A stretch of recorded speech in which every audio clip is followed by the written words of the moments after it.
Welcome back to O-Line TV. Today I'm going to talk to you about keeping your center mass, whether it be run or pass block.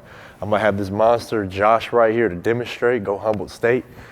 So we get a lot of questions about, especially at the end of the season, players and coaches saying my guys or themselves, I'm getting thrown off of blocks. Am I leaning too far in the run game? We'll start there. Am I leaning too far in the run game? I'm not able to shift my hips back.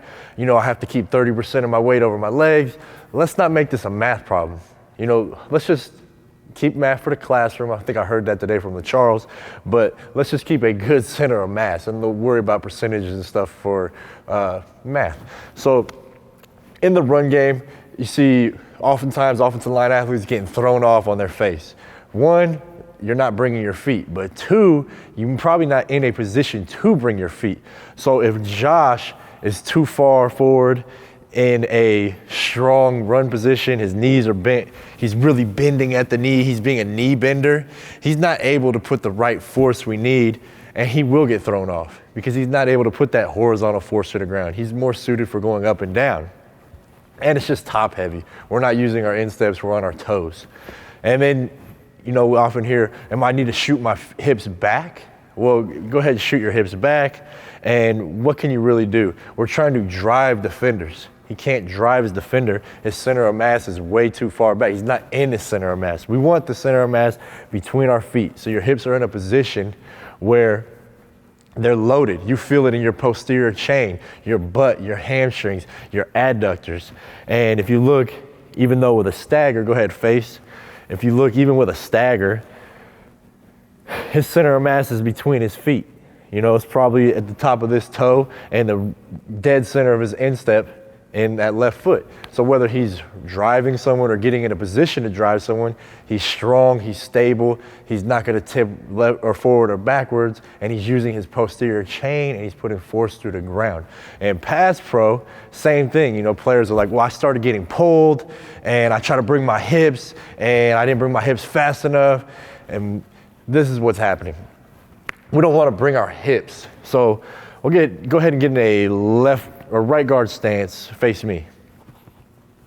If Josh, this is a good way for a coach to see, we have this shirt, this line in the shirt. We want that line coming right down the middle of this thigh. When that line is lined up with the middle of the thigh, more times than not, your athlete is going to say, yeah, I feel it in my glutes, I feel it in my hamstrings, I feel it in my adductors. Now, and that's more important than not always what you see, is what they feel. So you see this, now ask them what they feel. But if this line is coming forward, he's gonna feel the pressure in his knees and his quads. His center of mass is too far forward for pass pro. And if he's too far upright, this line is behind his leg. It's nowhere near the middle of his quad. And this is what we're often told, how to stop a bull rush. It just doesn't look safe. He didn't seem strong right there either. And we know by asking them or just seeing that line being too far, they're not feeling it where we want them to feel. So don't get caught up in, am I too far leaned? Am I too far, am I not pushing my hips back? Am I not bringing them forward? Let's just make it simple. Keep your center of mass, keep your hips and the weight of your center of mass right between your feet. Whether there's a stagger or whether you're blocking someone on the run, keep that center of mass there. And in the run, bring your feet. And if you have perfect center of mass, but you're not moving them and you're not putting force to the ground, you will end up on your face as well. That's not a cure-all. You still got to do something. But just the point to take home here is keep that center of mass down the center. Don't push the hips back. Don't worry about pushing them forward. Let's just start in the right position, and you'll find that by the end of the pressure to pressure, you're more so than not ending up in the right position. Hope this helps. Thank you.